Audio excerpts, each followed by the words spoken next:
ब्रह्मसूत्रम,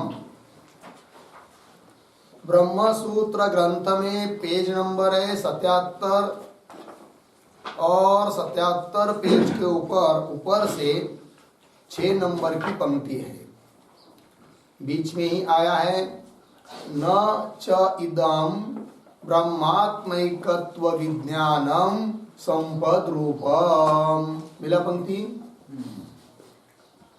तो अभी तक ऊपर के चिंतन के अनुसार इस बात को बताया गया कि ब्रह्म रूप जो मोक्ष है, ब्रह्म ही आत्मा है, वही मोक्ष है, वह कर्म साध्य नहीं है, इस बात को बताया। ठीक है, यदि कर्म साध्य होता तो बीच में ज्ञान है कि नहीं और मोक्ष इसमें कुछ व्यवधान होता। यदि ज्ञान को भी विधेय मानकर कर्म मानते तो, किंतु ऐसा नहीं है। जैसे कि कर्म का ज्ञान और स्वर्गादि फल, इन दोनों के बीच में व्यवधान है। क्या?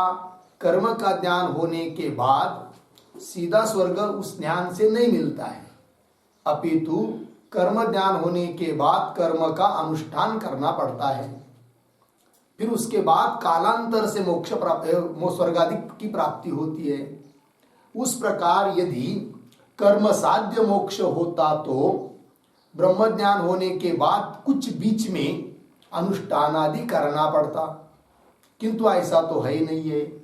ब्रह्म ज्ञान हुआ तो मोक्ष के लिए प्रतिबंधक जो अज्ञान है, उस अज्ञान की निवृत्ति हो जाती है, और अज्ञान की प्रतिबंधक अज्ञान की निवृत्ति ही ज्ञान का फल है। अज्ञान की निवृत्ति होना ही ब्रह्म की प्राप्ति है। अतः कर्म साध्य मोक्ष नहीं है, ज्ञान ही मोक्ष का साधन है, इस बात को बताया था। और मोक्ष का साधन है मतलब क्या? ब्रह्म ही तो मोक्ष, उसका क्या साधन?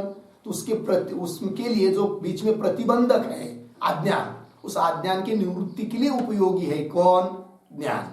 तो ब्रह्मात्म के ज्ञान हुआ, ब्रह्म विषय अज्ञान की निवृत्ति हुई, ब्रह्म तो स्वतः सिद्ध प्राप्त ही है, इस बात को बताया। यहाँ तक एक विषय पूरा हुआ। और ज्ञान से मोक्ष मिलता है, इसके लिए अन्य लोगों का भी उस उतने अंश में प्रमाण दे दिया। गौतम ऋषि का ज्ञान से ही तत्व ज्ञान निश्रेयस की प्राप्ति होती है, मोक्ष की प्राप्ति होती है, ये बात भी बताई। इस बात को भी बताया।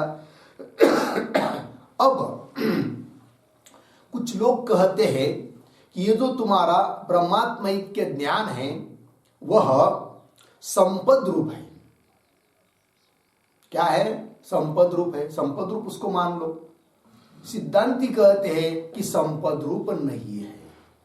वही प्रतिज्ञा कर रहे भाष्यकार भगवान कि यह ब्रह्मात्मैक्य ज्ञान संपद रूप नहीं है। तो जो लोग संपद रूप मानते हैं, उनकी मत के अनुसार संपद रूप कैसा होता है, संपद क्या चीज है, इन सब बातों को बताएंगे। किंतु संपद रूप नहीं है, भाष्यकार लिख रहे भगवान देखिए न च इदम, ठीक है ना। तो पंक्ति देखिए, न च इदम इदम ब्रह्मात्मैकत्व विज्ञानम संपद रूपम, संपद रूपम न इत्यर्थः, ये प्रतिज्ञा हुई। ठीक है, कैसे? कि जिस प्रकार यथा अनंतम वै मनः अनंतम विश्वे देवा अनंतमेव स तेन लोकम जयति, यहाँ पर इस स्थिति में संपद्रूप उपासना बताई है, वैसा ब्रह्मात्मैक्य ज्ञान नहीं है। ठीक, तो पहले क्या करते, 3-4 पंक्ति पढ़ लेते हैं, फिर किस शब्द का अन्वय किसके साथ है बात पता चलेगी। पंक्ति देखिए, न च इदम ब्रह्मात्मैकत्व विज्ञानम, मिला पंक्ति। तो ब्रह्मात्मैकत्व विज्ञानम इस शब्द के नीचे अधोरेखा करिए। ब्रह्मात्मैकत्व विज्ञानम ग्रंथ में, क्योंकि इस पद की आगे 2-3 जगह अनुवृत्ति आने वाली है। हो गया? अब देखिए भाई, पंक्ति पढ़ता हूं। न चेदम ब्रह्मात्मैकत्व विज्ञानम संपद रूपम यथा अनंतम वै मनः अनंता विश्वे देवा अनंतम एव सह तेन लोकम जयति इति। आगे देखिए, न च अध्यास रूपम, च अध्यास रूपम न किम, नहीं, हाँ उसकी अनुवृत्ति आ रही है। तो ब्रह्मात्मैकत्व विज्ञानम च अध्यास रूपम न, वो अध्यास रूप भी नहीं है। कैसे, आगे पढ़ता हूं।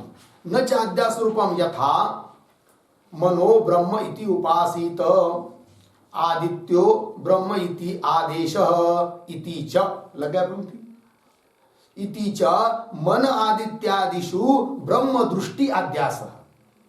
जैसे मन आदित्य इनमें ब्रह्म दृष्टि अध्यास है, वैसा अध्यास रूप नहीं है कौन, ब्रह्मात्मैकत्व विज्ञानम। पंक्ति लगी और आगे पढ़ता हूं। नापि विशिष्ट क्रिया योग निमित्तम, विशिष्ट क्रिया योग निमित्तम अपि न कौन, हाँ ब्रह्मात्मैकत्व विज्ञान, उसकी अनुवृत्ति आ रही है। ठीक है जी, तो क्या हुआ फिर, तो ब्रह्मात्मैकत्व विज्ञान विशिष्ट क्रिया योग निमित्त भी नहीं है। ठीक है, कैसे, जैसे कि वायुर्वाव संसर्ग प्राणो वाव संसर्ग इतिवत, इसकी तरह, मतलब यहां जैसे इन दो श्रुतियादि वायुर्वाव संवर्ग प्राणो वाव संवर्ग, यहां पर जैसे विशिष्ट क्रिया योग निमित्त है, उस प्रकार ब्रह्मात्मैकत्व विज्ञान नहीं है। तीन बात हो गई। ठीक है, और आगे देखिए, न अपि आज्यावेक्षणादि कर्मवत कर्मांग संस्कार रूपम कौन, ब्रह्मात्मैकत्व विज्ञान। ठीक है, तो ब्रह्मात्मैकत्व विज्ञान आज्यावेक्षणादि कर्मवत कर्मांग संस्कार रूपम अपि न, है कि नहीं। तो यहां तक चार बात हुई। तो कौन कौन, नंबर एक क्या हुआ, संपद रूप नहीं है, नंबर दो पर अध्यास रूप नहीं है, नंबर तीन पर बताया विशिष्ट क्रिया योग निमित्त नहीं है, और चार में बताया आज्यावेक्षणादि कर्मवत कर्मांग संस्कार रूप भी नहीं है कौन, ब्रह्मात्मैकत्व विज्ञान। लगा, चार हुई, चार बात। अब आगे की पंक्ति, संपदादि रूपे, अब यहां से जो शुरू हो रहा है भाष्य, वो क्या बता रहे हैं, तो संपदादि रूप यदि मानेंगे तो क्या क्या आपत्ति आएगी, वो बात बता रहे हैं। अर्थात अभी तक जो बात बताई केवल इतना ही बताया, संपद रूप नहीं है, अध्यास रूप नहीं है, अमुक नहीं है, अमुक नहीं है, इतना बताया। लेकिन क्यों, यदि मानेंगे तो क्या दिक्कत, तो क्या दिक्कत आएगी वो खंडन कर रहे हैं संपदादि इत्यादि पंक्ति से, है कि नहीं। तो आगे जो पंक्ति आ रही संपदादि रूपे, तो संपदादि के पहले अवतरणिका के रूप में छोटा वाक्य वहां पर लिख सकते हैं। प्रतिज्ञा चतुष्टये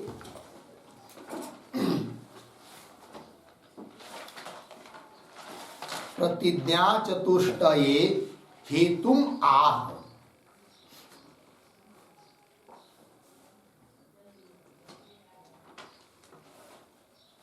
प्रतिज्ञा चतुष्टये हेतुम आह संपदादि इति। हो गया, हो गया। देखिए, तो प्रतिज्ञा चतुष्टय, चार प्रतिज्ञा हुई। कौन कौन चार प्रतिज्ञा हुई, पहली प्रतिज्ञा हुई क्या, तो ब्रह्मात्मैकत्व विज्ञानम संपद रूपम न, ये पहली प्रतिज्ञा। ठीक है जी। दूसरी क्या, ब्रह्मात्मैकत्व विज्ञानम अध्यास रूपम न, ये दूसरी प्रतिज्ञा हुई। तीसरी, ब्रह्मात्मैकत्व विज्ञानम विशिष्ट क्रिया योग निमित्तम अपि न, ये तीसरी प्रतिज्ञा हुई। और चौथी क्या, आज्यावेक्षणादि कर्मवत कर्मांग संस्कार रूपम अपि ब्रह्मात्मैकत्व विज्ञानम न, ये हुई। तो 4 प्रतिज्ञा हुई, लेकिन क्यों नहीं, तो उसके लिए हेतु बता रहे फिर संपदादि इत्यादि पंक्ति से। अब बात स्पष्ट हुई। अब देखिए पहले शुरू से, तो जो वाक्य चालू हो रहा है न च इदम इत्यादि से, है कि नहीं, तो उसके अवतरणिका के रूप में एक वाक्य लिखेंगे।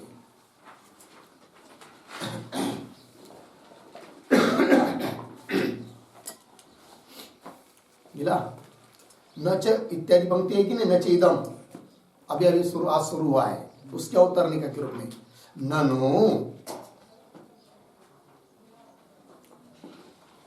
ननु ब्रह्मात्मैकत्व विज्ञानम अपि,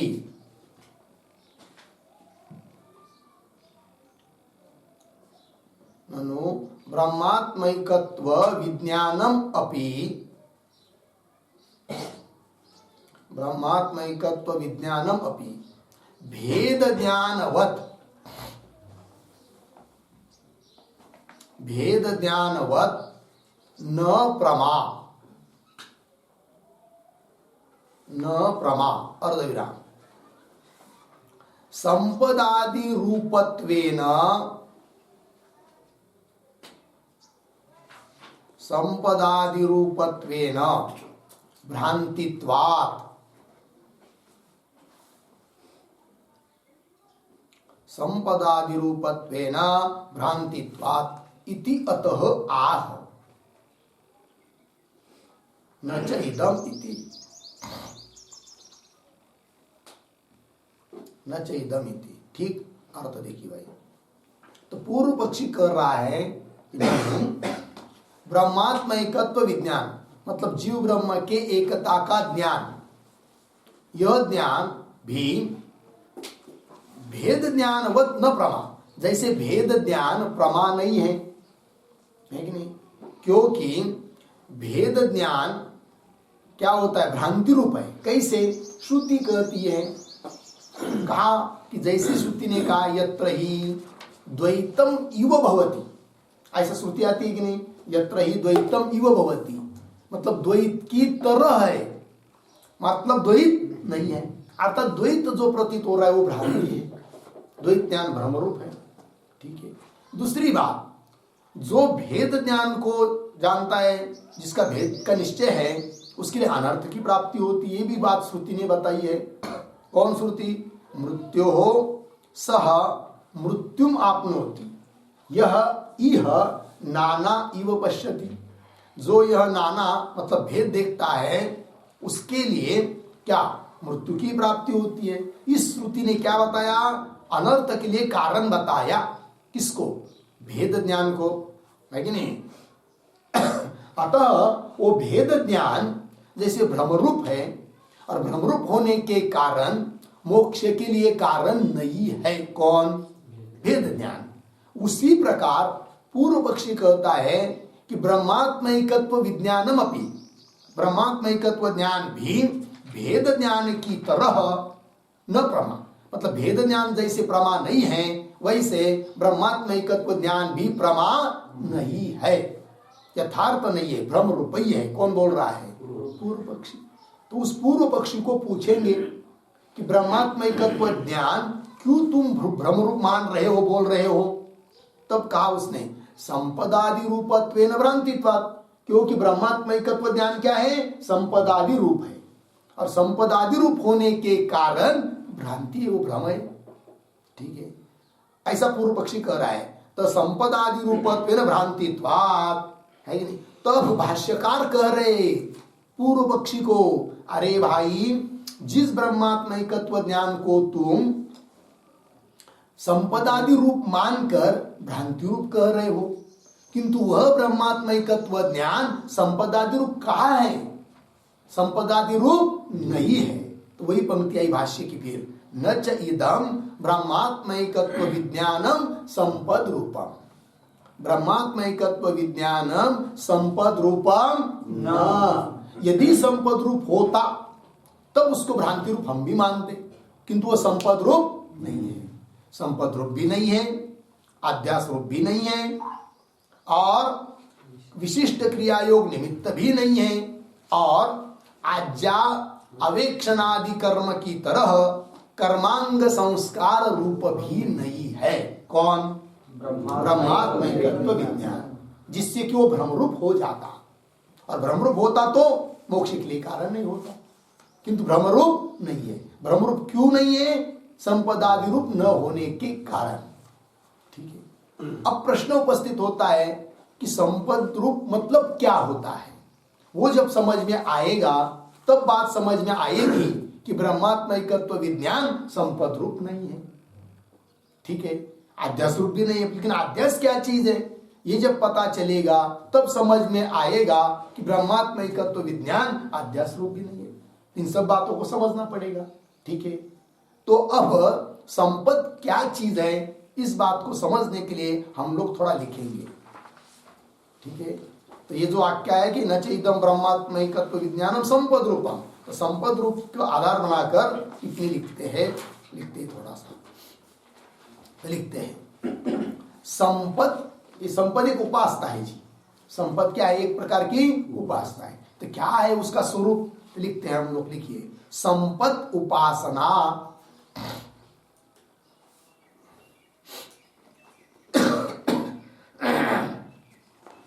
संपद उपासना, ठीक है, बराबर उसके लक्षण लिखते हैं। नंबर 1, निकृष्टे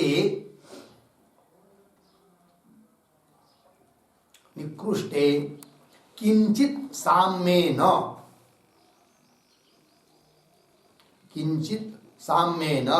उत्कृष्ट दृष्टि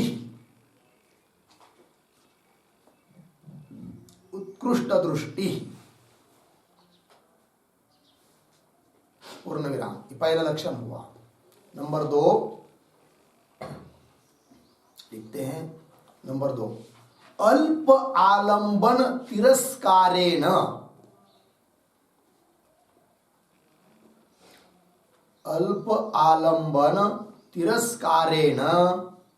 उत्कृष्ट वस्तु अभेद ज्ञानम, उत्कृष्ट वस्तु अभेद ज्ञानम, उत्कृष्ट वस्तु अभेद ज्ञानम, अभेद ध्यानम, ज्ञानम नहीं ध्यानम, अभेद ध्यानम, अभेद ध्यानम हो गया। ये दूसरा लक्षण हुआ। अब लिखिए नंबर 3, आरोप्य प्रधाना संपद, आरोप्य प्रधाना संपद, कौंस में लिखिए अधिष्ठान प्रधान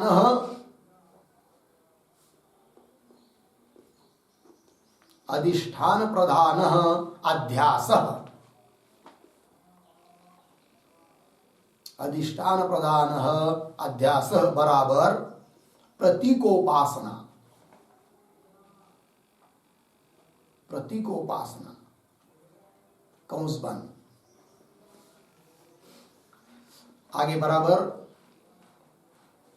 आलंबन को, थोड़ा हिंदी में लिखा देते हैं ये वाक्य, आलंबन को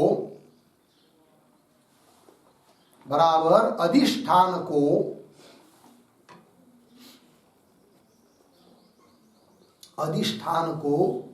अविद्यमान सा मानकर, अविद्यमान सा मानकर आरोप्य प्रधान ध्यान, आरोप्य प्रधान ध्यान संपद उपासना कहलाती है, कहलाती है। पूर्ण विराम हो गया। अब थोड़ा अर्थ समझ लेते हैं, फिर उदाहरण लिखाएंगे। तो देखिए भाई, संपद उपासना क्या चीज है? तो निकृष्टे किंचित साम्येन उत्कृष्ट दृष्टि, दो चीज है, एक निकृष्ट है एक उत्कृष्ट है, बराबर। किंतु उस दोनों में किंचित साम्यता को देखकर, उस निकृष्ट वस्तु में जो उत्कृष्ट दृष्टि करना, इसका नाम है संपद उपासना। बात समझ में आई? दो वस्तु है, कौन? निकृष्ट एक वस्तु है और एक उत्कृष्ट है, किंतु दोनों में कुछ साम्यता है। अब उस साम्यता को देखकर उस निकृष्ट हीन वस्तु में उत्कृष्ट वस्तु की दृष्टि करना, भावना करना, ध्यान करना, उसका नाम है क्या? संपद उपासना। ठीक, पहला लक्षण। दूसरा क्या किया? अल्प आलंबन तिरस्कारेण। तो सामने जिस पर आलंबन कर रहे हैं हम लोग, आलंबन ध्यान करने के लिए जो अधिष्ठान है, आलंबन है, वो अल्प है, उसका तिरस्कार करके अल्प आलंबन तिरस्कारेण उत्कृष्ट वस्तु अभेद ध्यान, उत्कृष्ट वस्तु का उसमें अभेद ध्यान करना, इसका नाम है क्या? संपद उपासना। ठीक है। और दूसरी भाषा में सरल कह रहे आरोप्य प्रधाना संपद। दो चीज होती है, अधिष्ठान और एक आरोप्य। ठीक है। तो अधिष्ठान क्या और आरोप्य क्या? तो जिस पर ध्यान करना है वो अधिष्ठान हुआ, जिसका ध्यान करना है वो आरोप्य हुआ, आरोपित वस्तु हुई। जैसे सामने है शालिग्राम, क्या रखा है जी? शालिग्राम। किंतु उस शालिग्राम पर विष्णु का भावना करनी है, विष्णु का ध्यान करना है, तो यहां पर अधिष्ठान हुआ कौन? शालिग्राम। और आरोप्य हुआ कौन? विष्णु। तो इन दोनों में से अधिष्ठान शालिग्राम है, उसको आलंबन भी कहते हैं। तो अधिष्ठान ऐसा जो शालिग्राम है आलंबन, वो तो अधिष्ठान हुआ, और आरोप्य हुआ कौन? विष्णु। तो आरोप्य प्रधान, आरोप्य को प्रधानता यहां पर, तो उसको अविद्यमान सा मानकर, शालिग्राम को नहीं जैसा समझकर, शालिग्राम नहीं है ये, क्या है वो? विष्णु ही है। तो वही लिखा है आरोप्य प्रधाना संपद। और इसको स्पष्ट करने के लिए उसके विरोधी कौंस में लिख के दिया है। कौंस में लिखा है, इसका मतलब उसी का अर्थ है, ऐसी बात नहीं। तो जहां अधिष्ठान प्रदान होता है वो अध्यास, वो बताएंगे अभी अध्यास के निरूपण में आगे। अध्यास रूपम अपिना ऐसे लिखा है कि नहीं आगे 2 नंबर प्रतिज्ञा में, उस समय बताएंगे। किंतु अधिष्ठान प्रदान वो अध्यास है।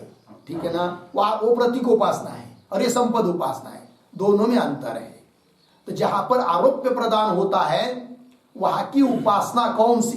संपद उपासना। और जहां पर अधिष्ठान प्रदान होता है वहां की उपासना प्रतीक उपासना है कि नहीं? अध्यास कहते उसको, प्रतीक उपासना को भी। ठीक है। तो वो आगे आने वाला है। तो आरोप्य प्रदाना संपद, तो उसको स्पष्ट कर दिया हिंदी में। लिखिए आलंबन को, यहां पर उदाहरण आलंबन को शालिग्राम अधिष्ठान है वो, तो उसको अविद्यमान सा मानकर, नहीं जैसा मानकर, फिर आरोप्य जो है विष्णु, तो आरोप्य प्रधान वो ध्यान है, तो उसको कहते क्या? संपद उपासना। वो संपद उपासना है। लग गया अर्थ जी? अब यहां पर भाष्यकार ने जो संपद उपासना का उदाहरण दिया है उसको उसका स्पष्टीकरण करते हम लोग, उसके बारे में लिखेंगे। किंतु क्या है वो भाष्य की पंक्ति देखिए, यथा, मिला पंक्ति, नचीदम ब्रह्मात्मैकत्व विज्ञान संपद रूपम, इसके आगे यथा अनंतम वही मन, मिला गया भाष्य में, अनंतम वही मन अनंता विश्वे देवाः अनंतम एव सह तेन लोकम जयति। श्रुति है, इसमें थोड़ा अन्वय करते इसका।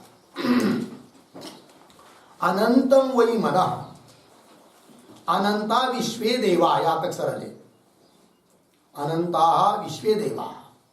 फिर आगे सह तेन अनंतम एव लोकम जयति, सह तेन अनंतम एव लोकम जयति।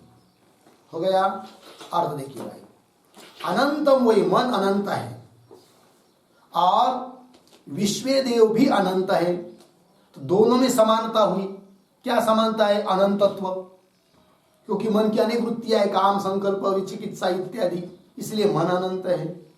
विश्वे देव भी अनंत है, दोनों में समानता हुई। अतः क्या?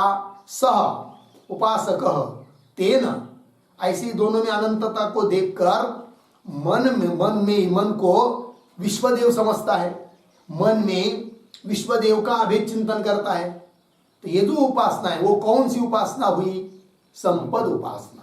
निकृष्ट ऐसे मन में विश्व देव का अभेद चिंतन, मन को नहीं जैसा समझकर, अविद्यमान सा समझकर, उस मन को मन न समझकर क्या विश्व देव ही समझकर समझना, चिंतन करना, ये कौन सी उपासना हुई?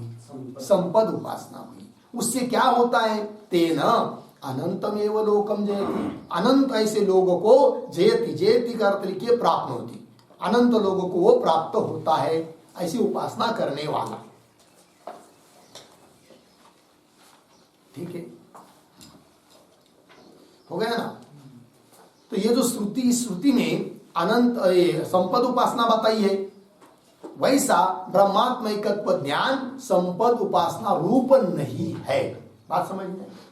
अब इस श्रुति में जो संपद उपासना बताई है उसका स्पष्टीकरण हम लोग लिखते हैं कापी पर। अभी तक संपद उपासना की व्याख्या लिखी कि नहीं? अब उसका उदाहरण लिखते हैं नीचे की पंक्ति में, यथा स्ववृत्ति अनंत्यात्,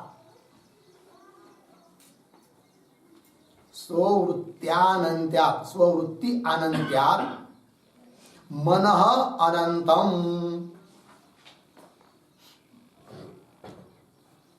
मनः अनंतम अर्धविराम, ततः उत्कृष्टाः, ततः उत्कृष्टाः विश्वे देवाः,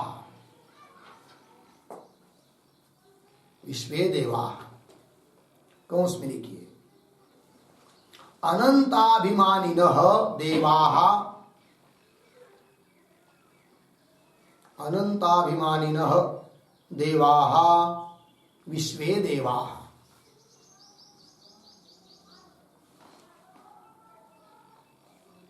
विश्वे देवा कौंस बंद। आगे अपि, कौंस बंद, आगे अपि अनंताः अर्धविराम इति अनंतत्व साम्यात्, इति अनंतत्व साम्यात्, आगे उद्धरण चिन्ह में विश्वे देवाः एव मनः, उद्धरण चिन्ह बंद, विश्वे देवाः एव मनः।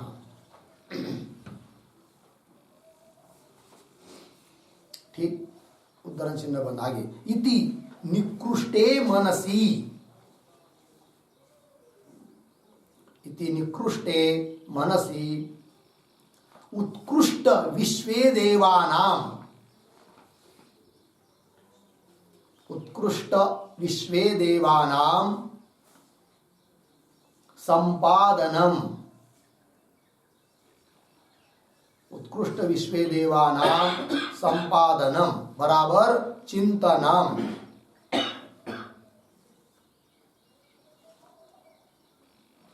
चिंतनम अर्धविराम, तत्र मनसः तिरस्कारेण,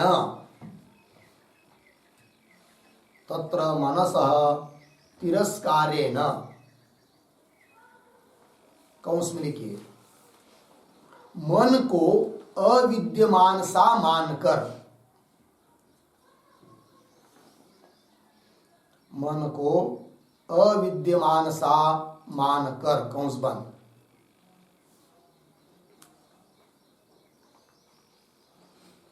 हुआ? आगे तद्रूपेण, तद्रूपेण विश्वे देवानां, विश्वे देवानां अभेद ध्यानम, अभेद ध्यानम संपद उपासना भवति,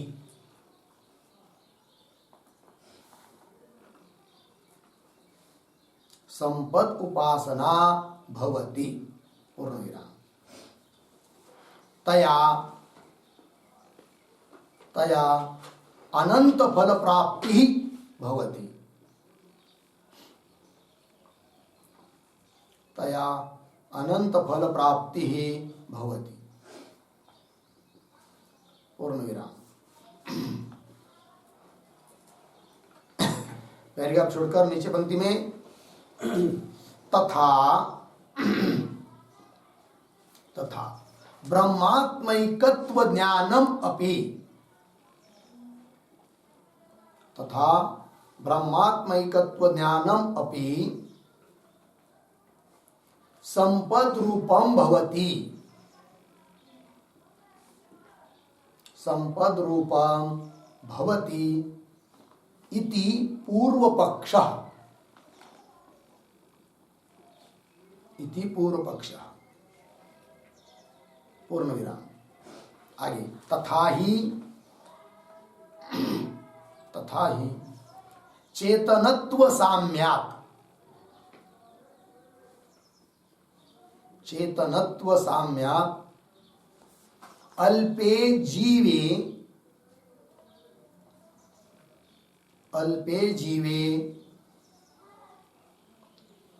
ब्रह्माभेदः, ब्रह्माभेद मतलब ब्रह्म अभेदः, ऐसा है, ब्रह्माभेद ब्रह्म अभेदः संपद उपासना अस्ति, संपद उपासना अस्ति। अर्धविराम। इति पूर्व पक्षस्य कथनम, इति पूर्व पक्षस्य कथनम न युक्तम, इति पूर्व पक्षस्य कथनम न युक्तम। अर्धविराम। ब्रह्मात्मैकत्व ज्ञानस्य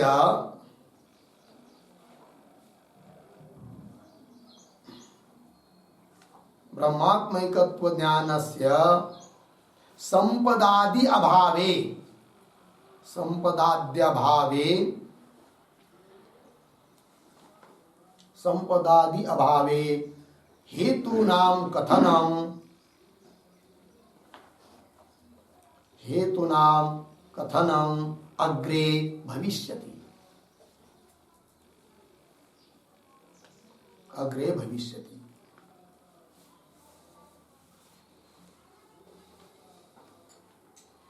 अग्रे भविष्यति हो गया जी। चलिए भाई, तो जो उदाहरण लिख के दिया अभी उसको देखते हैं।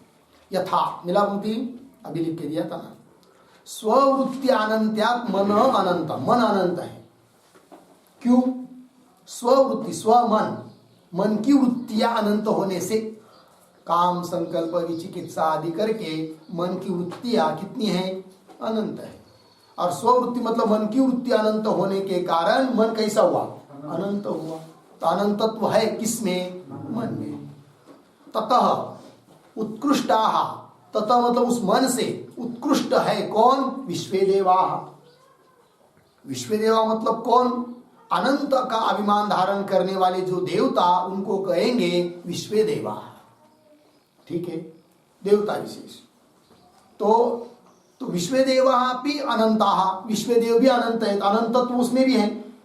तो दोनों में समान धर्म हुआ कि नहीं? व्याख्या लिख के दी थी पहली, निकृष्टे किंचित साम्येन उत्कृष्ट दृष्टि।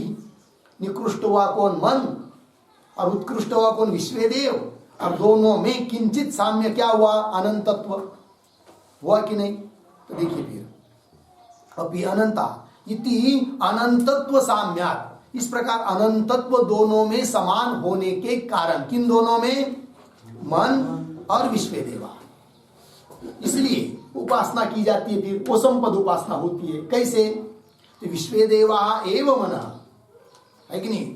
तो निकृष्ट ऐसा जो मन, वो उसको नहीं जैसा समझ कर वो क्या है? विश्वदेव ही है, ऐसा अभेद चिंतन करना, तो संपद उपासना हो जाती है। ठीक है, आरोप्य प्रधान है ना। आरोप्य कौन है? विश्वदेवा, उसको प्रधानता यहाँ पर। आलंबन अधिष्ठान जो मन, उसको प्रधानता नहीं है। तो विश्वेदेवा एवं मन इति निकृष्टे मनसी, इस प्रकार निकृष्ट ऐसे मन में उत्कृष्ट जो विश्वेदेव है, उनका संपादन, उनका चिंतन है कि नहीं? तो तत्र वहां पर मनस तिरस्कारेण, मन का तिरस्कार करके, अर्थात मन को अविद्यमान सा मानकर, नहीं जैसा मानकर, उस तद्रूप से, मन रूप से विश्व देवानाम, विश्व देव ही है ऐसा अभेद ध्यान, इस प्रकार का जो अभेद ध्यान है उसको कहते हैं, वो हो गई यहाँ पर क्या, संपद उपासना। ये संपद उपासना का उदाहरण हुआ। और ऐसी कोई संपद उपासना करता है तो उसको उस संपद उपासना से तया अनंत फल प्राप्ति होती, अनंत फल भी मिल जाता है कि नहीं। तो ये हुई अनंत उपासना। उस प्रकार ब्रह्मात्मैकत्व विज्ञान भी संपद उपासना ही है ऐसे बोलते कौन, पूर्व पक्षी। किंतु सिद्धांति ने कह दिया, आचार्य जी ने क्या, कि न च इदम ब्रह्मात्मैकत्व विज्ञानम संपद रूपम, संपद रूपम न।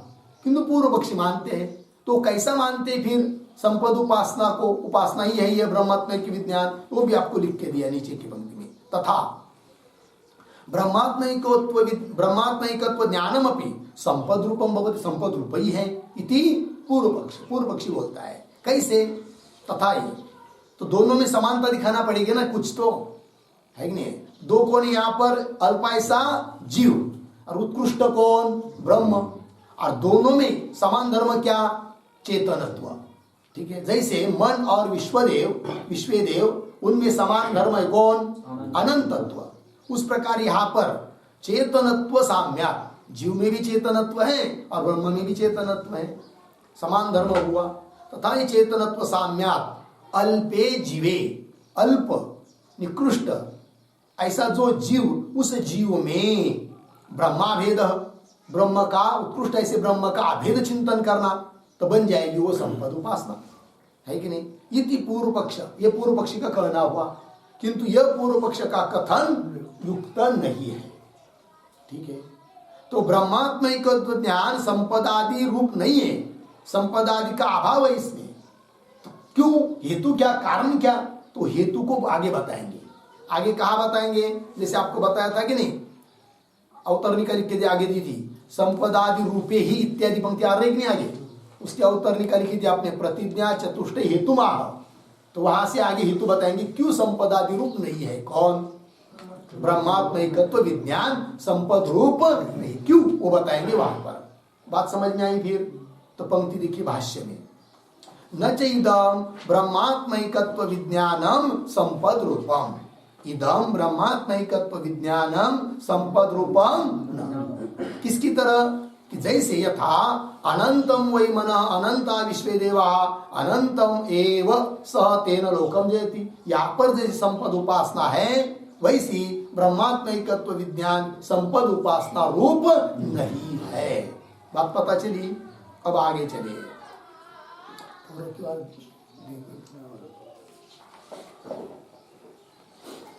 जाओ सांग फिर जाओ।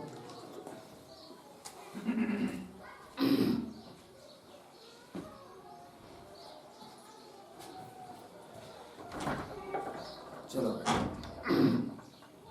आगे चलिए। अब भाष्य में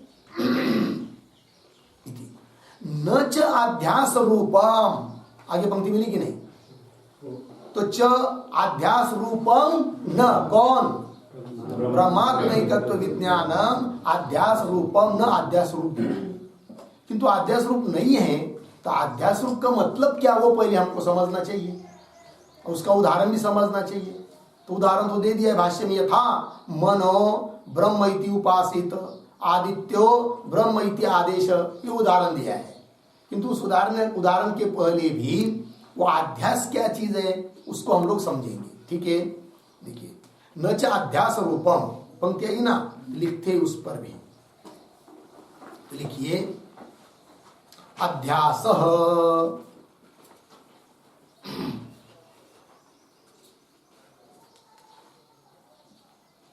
अध्यास बराबर प्रतीकोपासना,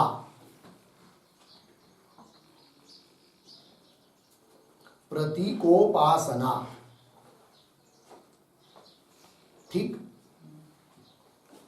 अब उसकी व्याख्या लिखते हैं, है कि नहीं। तो लिखिए नंबर 1, आलंबनस्य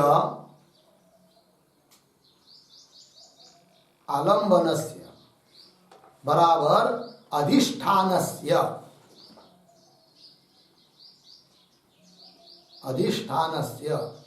प्राधान्येन ध्यानम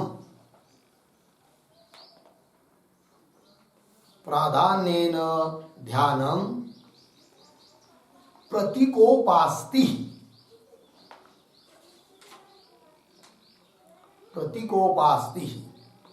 बराबर अध्यास। पूर्ण विराम। दूसरी व्याख्या लिखिए नंबर 2। अधिष्ठान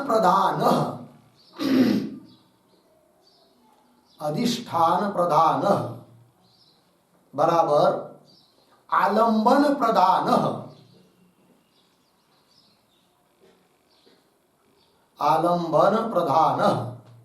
अध्यास। आलंबन प्रधान अध्यास बराबर प्रतीकोपासना।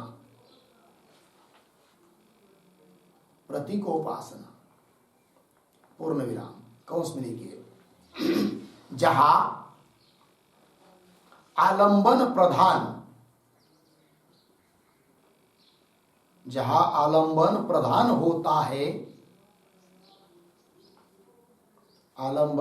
होता है और आरोप्य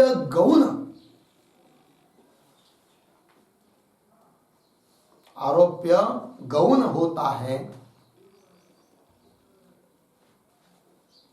वह प्रतीकोपासना कहलाती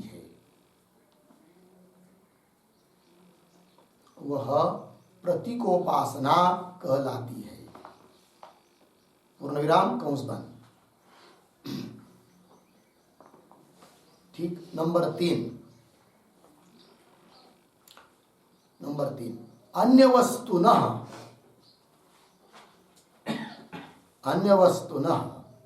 अन्य रूपेण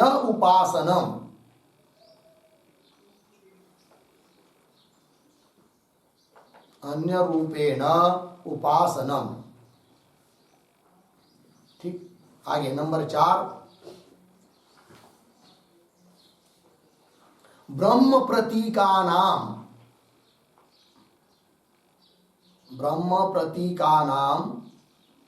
आदित्यादीनां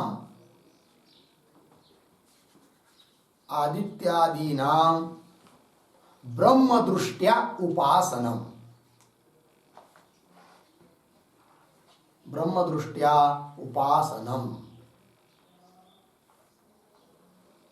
ठीक। पूर्ण विराम। नीचे के पंक्ति में लिखिए प्रतीकोपासनायाम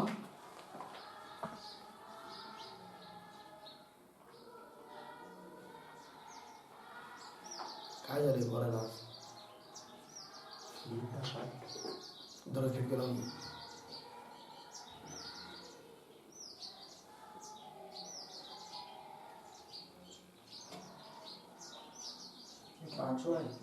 नहीं लिख रहे।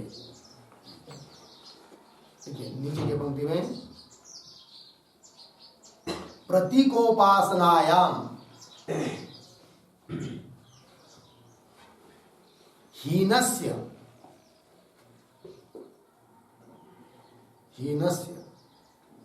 कंस में लिखिए निकृष्टस्य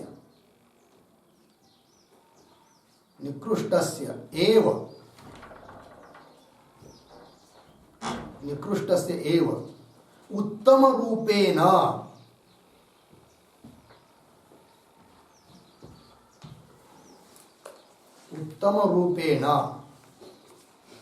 कंस में लिखिए उत्कृष्ट रूपेण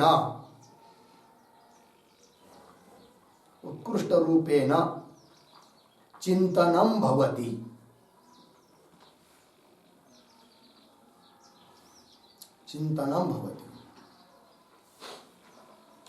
ठीक।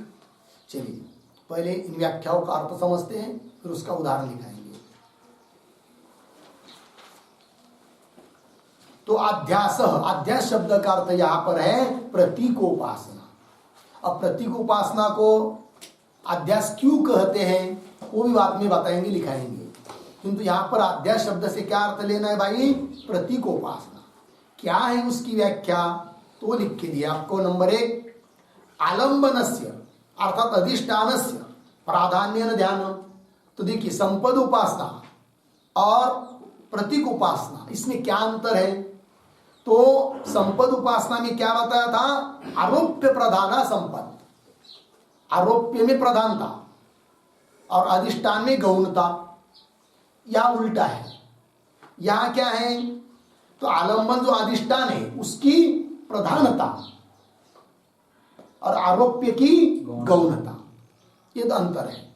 जैसे शालिग्राम में विष्णु का ध्यान कर रहे हैं, ठीक है, तो वो संपद उपासना भी हो सकती है और प्रतीक उपासना भी हो सकती है।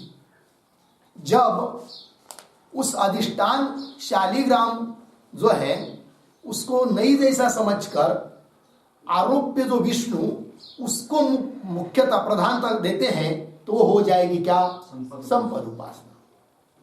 और वही विष्णु शालिग्राम पर विष्णु का चिंतन करते समय, अब विष्णु से कोई आरोप्य से कोई लेना देना ज्यादा नहीं है, उसका स्वरूप भी पता नहीं है, किंतु सामने जो दिखाई दे रहा है कौन? शालिग्राम। बस यही विष्णु है, इतना ही हमारा विष्णु है। तो प्रधानता किसको दिया जा रही है? शालिग्राम को, अर्थात किसको? अधिष्ठान को, आलंबन को। तो वो उपासना बन जाती है क्या? प्रतीक उपासना। लग गया जी? तो वही कह रहे हैं। तो आलंबन से अधिष्ठान से प्राधान्य ध्यान प्रतीकोपास्ति, उसको प्रतीकोपास्ति कहते हैं, प्रतीक उपासना कहते हैं, अध्यास कहते हैं। ठीक है जी? तो प्रतीकोपास्ति ही अर्थात अध्यास, पहला लक्षण हुआ। दूसरा क्या लिखा? अधिष्ठान प्रदान, वही है, अर्थात आलंबन प्रदान अध्यास। अधिष्ठान है प्रदान जिसमें, आलंबन है प्रदान जिसमें, ऐसा जो होता है वो अध्यास अर्थात प्रतीक उपासना। तो हिंदी में लिख दिया आपको कि जहां आलंबन प्रदान होता है, अधिष्ठान प्रदान होता है और आरोप्य गौण, वहां पर प्रतीकोपासना कहलाती है। ठीक ठीक। और एक परिभाषा लिख के दिया है, अन्य वस्तु न अन्य रूपेण उपासना। अन्य वस्तु शालिग्राम, उसको अन्य रूप से उपासना, शालिग्राम रूप से उपासना, तो प्रतीक उपासना है, सामान्य लक्षण है। अन्य वस्तु न अन्य रूपेण उपासना। जैसे उदाहरण और स्पष्टीकरण कर दिया। चौथा, ब्रह्म प्रतीका नाम, ब्रह्म का प्रतीक है कौन? आदित्य। तो भाई ब्रह्म की उपासना करने तो ब्रह्म तो दिखाई नहीं देता है, उसको ही समझो ब्रह्म। तो आलंबन आदित्य, उसको प्रधानता आ गई, इसलिए वो हो जाती है क्या? प्रतीक उपासना। तो ब्रह्म प्रतीका नाम, ब्रह्म के प्रतीक जो आदित्यादिक है उनको ब्रह्म दृष्टि से उपासना करना, तो प्रतीक उपासना है।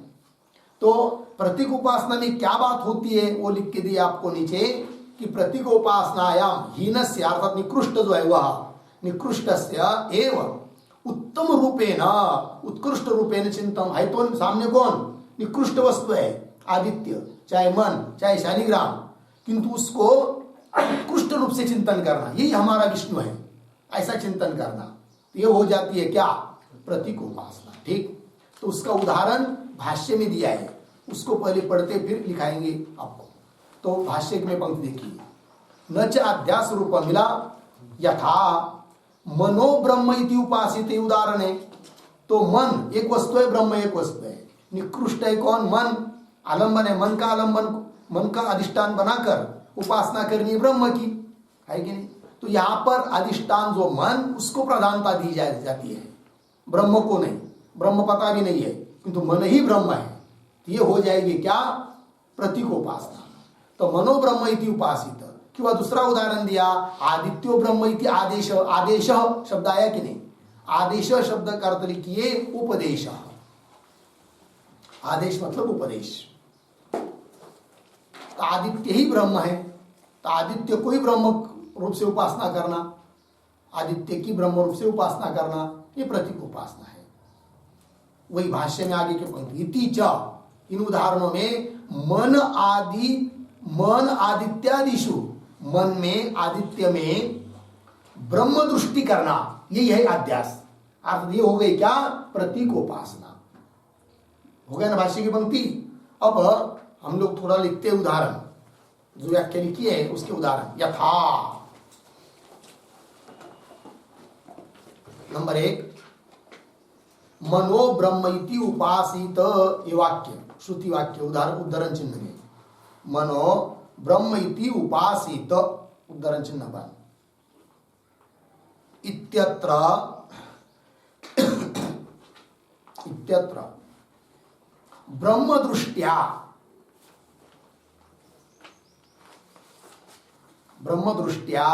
मनसः, ब्रह्म दृष्टिया मनसः मिला, कौंस में लिखिए, ब्रह्म को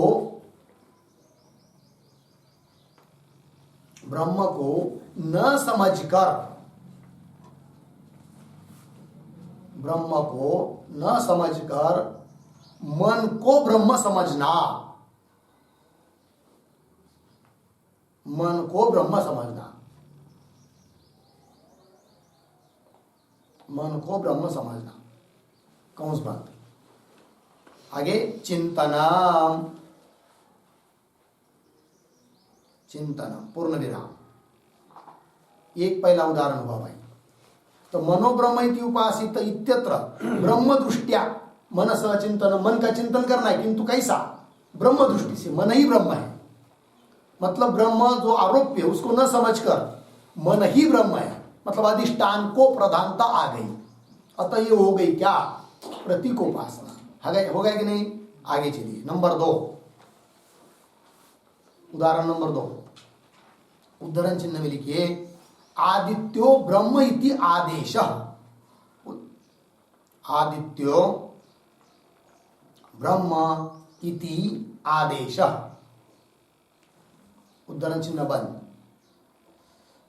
पूर्ण विराम। आगे आदेशः बराबर उपदेशः,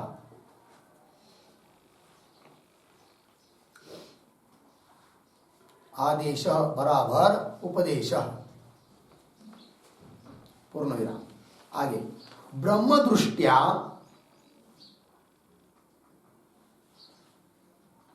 ब्रह्म दृष्टिया आदित्यस्य ध्यानम,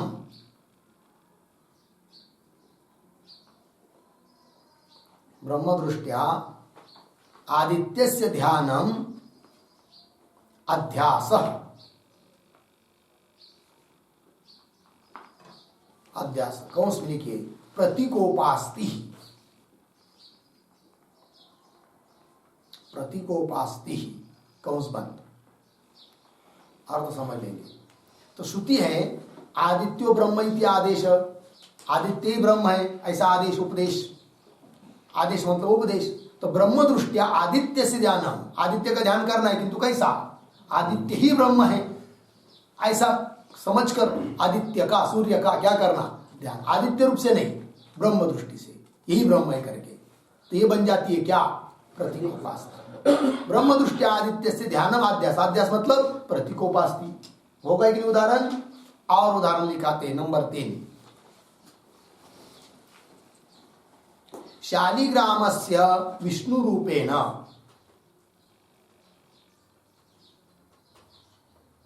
शालिग्रामस्य विष्णु रूपेण अर्धविराम, शिवलिंगस्य, शिवलिंगस्य, शिवलिंगस्य नर्मदेश्वरस्य वा, नर्मदेश्वरस्य वा शंकर रूपेण, शंकर रूपेण अर्धविराम, ओंकारस्य, ओंकारस्य ब्रह्म रूपेण, ब्रह्म रूपेण उपासना,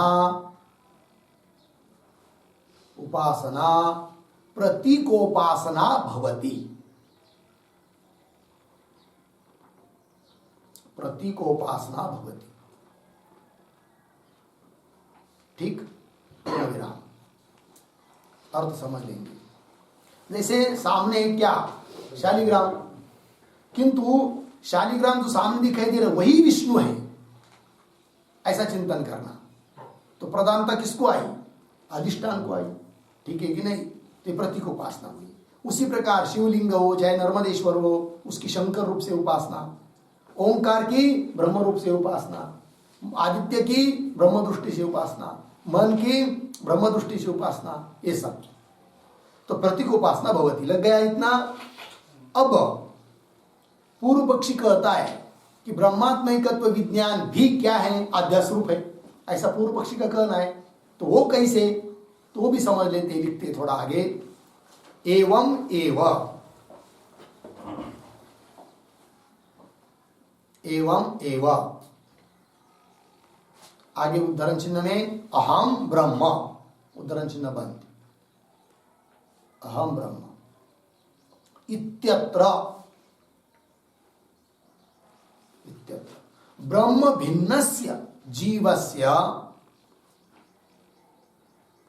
ब्रह्म भिन्नस्य जीवस्य उत्तम ब्रह्म रूपेण, उत्तम ब्रह्म रूपेण चिंतनम, चिंतनम कौंस में लिखिए ध्यानम, कौंस बंद, ध्यानम। आगे अध्यासात्मकम, अध्यासात्मकम प्रतीकोपासनम अस्ति, प्रतीकोपासनम अस्ति। ठीक अर्थ समझ लेंगे भाई। तो पूर्व पक्षी कहता है जैसे कि अहम ब्रह्मास्मि, अहम ब्रह्म, यहां पर भी तो वैसा देखा जाए तो अहम मतलब जीव और ब्रह्म, तो ब्रह्म से भिन्न है कौन? जीव है कि नहीं? किंतु उस जीव को जीव न समझकर उसको क्या समझना? ब्रह्म समझना, है कि नहीं? तो क्या हुआ? जीव ही ब्रह्म है ये समझना। सामने जो जीव है उसमें ब्रह्म को न समझकर वो जीव ही क्या है? ब्रह्म है। अधिष्ठान प्रदान हो जाएगी, तब हो जाएगी वो क्या? प्रतीकोपासना। जीव ही क्या है? ब्रह्म है। ब्रह्म को न समझकर अधिष्ठान कौन, आलंबन कौन? जीव, उसी को ब्रह्म समझना, तो प्रतीकोपासना हो जाएगी। क्योंकि अधिष्ठान प्रधान उपासना प्रतीकोपासना है। तो देखिए, तो ब्रह्म भिन्न से जीवस्य उत्तम ब्रह्म रूपेण, वो जीव को ही ब्रह्म समझना। उत्तम ब्रह्म, उत्तम ऐसा जो ब्रह्म, ब्रह्म कौन है? जीव ही ब्रह्म है, ऐसा समझना, चिंतन करना। तो उत्तम ब्रह्म रूपेण चिंतनम अर्थात ध्यानम, तो आध्यासात्मक ये प्रतीकोपासना है। लग गया जी? अब इस प्रतीकोपासना को अध्यास शब्द से क्यों बोलते हैं?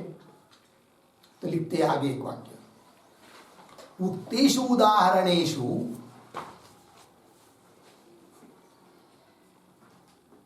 उक्तेषु उदाहरणेषु अध्यासस्य लक्षणम,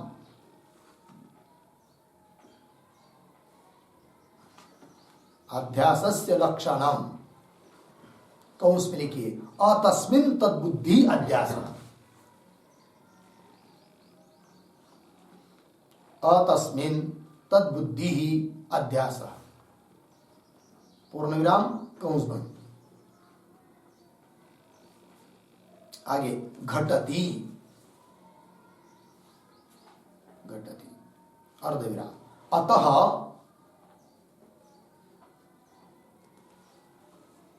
ते अध्यास रूपाः एव,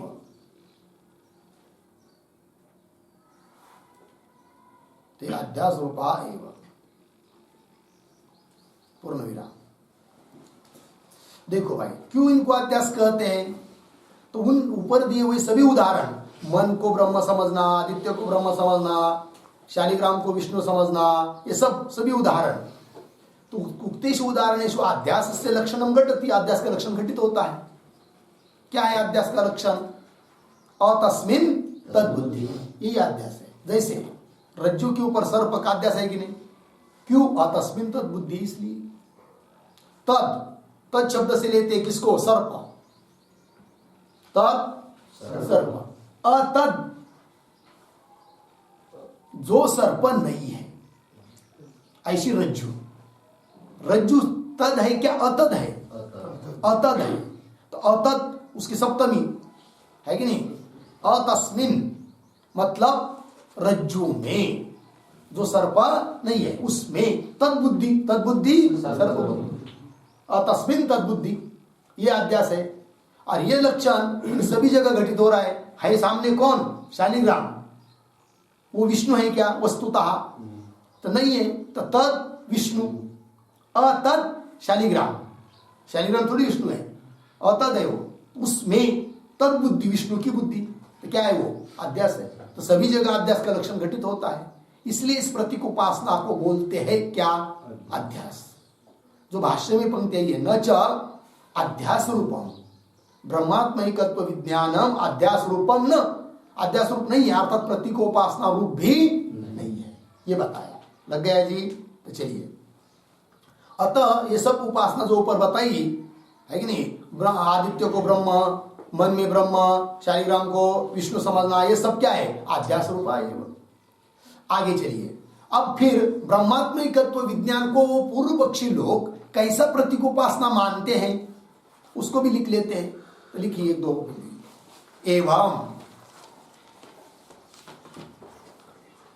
एवं ब्रह्मात्मैकत्वं विज्ञानम,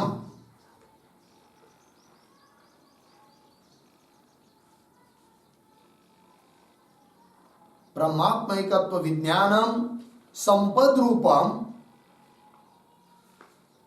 अर्धविराम अध्यास रूपम वा, अध्यास रूपम वा अस्ति, अस्ति अर्धविराम इति पूर्व पक्षस्य आशयः, इति पूर्व पक्षस्य आशयः पूर्णविराम। किंतु तथा नास्ति,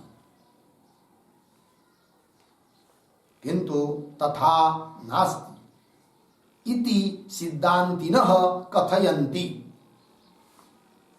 इति सिद्धान्तिनः कथयन्ति पूर्णविराम। तत्र हेतवः वक्ष्यन्ते, तत्र हेतवः वक्ष्यन्ते।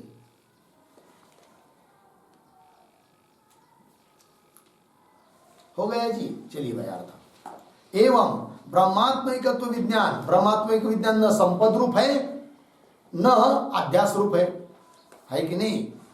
इत्यस्ति। तो ब्रह्मात्मैकत्व विज्ञान संपद रूपम अध्यास रूपम वा अस्ति, अध्यास रूप है या संपद रूप है, इति पूर्व पक्ष से आशय, पूर्व पक्षी का कहना है कि ब्रह्मात्मैकत्व विज्ञान क्या है? संपद रूप है। क्यों? वहां अध्यास रूप है मतलब प्रतीकोपासना रूप है, ऐसा कौन बोलते हैं? पूर्व पक्षी कहते हैं। ठीक है कि नहीं? जब ब्रह्म को प्रधानता देंगे तो हो जाएगा संपद उपासना, और जीव को प्रधानता देंगे तो वो हो जाती है प्रतीकोपासना। किंतु दोनों प्रकार से नहीं है। क्यों? किंतु तथा नास्ति, संपद रूप या अध्यास रूप नहीं है। क्यों नहीं है? ये सिद्धांती कह रहे हैं। क्यों? कारण क्या? तो हेतु को आगे बताएंगे, है कि नहीं? आगे से आया ना संपद आदि रूप इत्यादि, वहां से बताएंगे। तो दो बात हो गई। फिर अब तीसरी बात, तो मूल भाष्य में देखिए, न च अध्यास रूपम यथा मनो ब्रह्म इति उपासित आदित्यो ब्रह्म इति आदेश इति च मन आदित्यादिषु, मन आदित्यादिकों में ब्रह्म दृष्टि करना यह अध्यास है, अर्थात प्रतीकोपासना है। किंतु ऐसा भी ब्रह्मात्मैकत्व विज्ञान नहीं है। लगा जी? अब पूर्व पक्षी बोलेगा फिर एक काम करो, विशिष्ट क्रिया योग निमित्त मान लो ब्रह्मात्मैकत्व विज्ञान को। तो वो कर रहे भाष्यकार भगवान, नापि विशिष्ट क्रिया योग निमित्त, विशिष्ट क्रिया योग निमित्त भी नहीं है। कौन? ब्रह्मात्मैकत्व विज्ञान। अभी विशिष्ट क्रिया योग निमित्त क्या चीज होती है, उसका उदाहरण कैसा है, फिर यहां पर भी कैसा वो पूर्व पक्षी घटित करते हैं, फिर वो कैसा नहीं है, इन सभी बातों को समझना है। किंतु उसका विचार हम लोग कल करेंगे, समय हो गया। ओम पूर्णमदः पूर्णमिदं पूर्णात् पूर्णमुदच्यते पूर्णस्य पूर्णमादाय